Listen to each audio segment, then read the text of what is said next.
All right, eighth grade. The next step in creating your digital mosaic is learning how to create the tiny little puzzle pieces that are used to make up your mosaic. Here is once again my finished piece.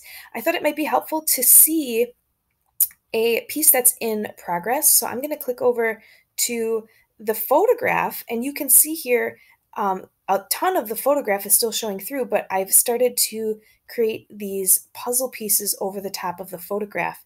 So if I switch back and forth between the two, you can see how it transforms from a photo to a digital mosaic. So I'm going to be showing you the tools that I used to create the little puzzle pieces. So I'm going to click over to my blank, well, it's not blank, it's just a photograph. I haven't done any drawing on it. Remember, the zoom tool is going to be super helpful if you want to zoom in or out.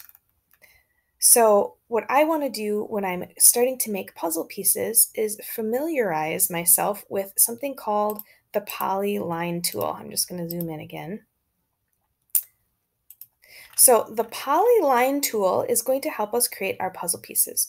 So if you come up here to the line options, you'll see that there's a bunch of different options here. When you first open your document, it's going to show up just as line. If you see that, all you need to do is click the down arrow and you want to select Polyline. And Polyline is going to show an icon that kind of looks like an arrow or a chevron.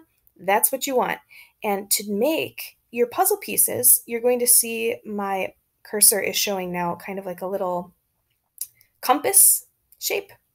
In order to make my puzzle pieces, I'm just going to click. And every time I click, that creates a line and a new shape. And the shape that's created is going to be filled in with like this blue-gray, which I obviously don't want. I'm hoping for a yellow, and I don't want that black line either. So to get rid of that, all I need to do is click on border color and hit transparent. And you can see now that black line has gone away.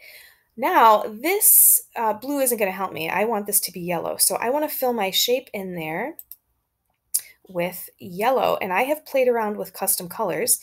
If you can't find the color you need in the palette here, you can click custom and you can click anywhere on this scale to find colors that you like and want to use. I already found a matching yellow, so I'm not going to use that. I'm just going to use this one here.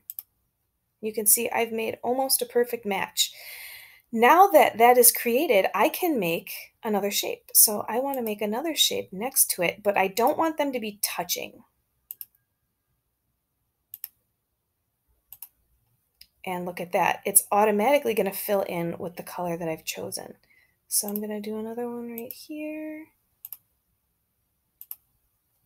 And you can see they're kind of disappearing into the background. If it's helpful to you to keep the black outline, you can keep the black outline just so you can see your borders a little bit better, but you can get rid of it whenever you like.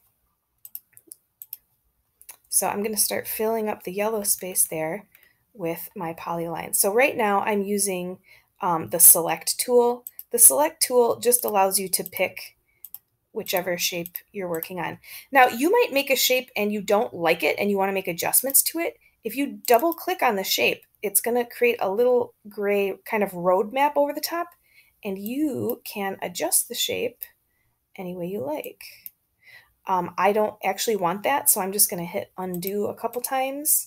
If you're not familiar with the undo button, that's going to be very, very helpful as well. So the nice thing is once you get started and you have a color selected, if you go back to Polyline, you can simply start creating a series of shapes and you'll start filling in as you go. And if you want to switch colors and move to a different area, I'm going to do a dark purple. Oops, nope, I don't want that. I want to switch here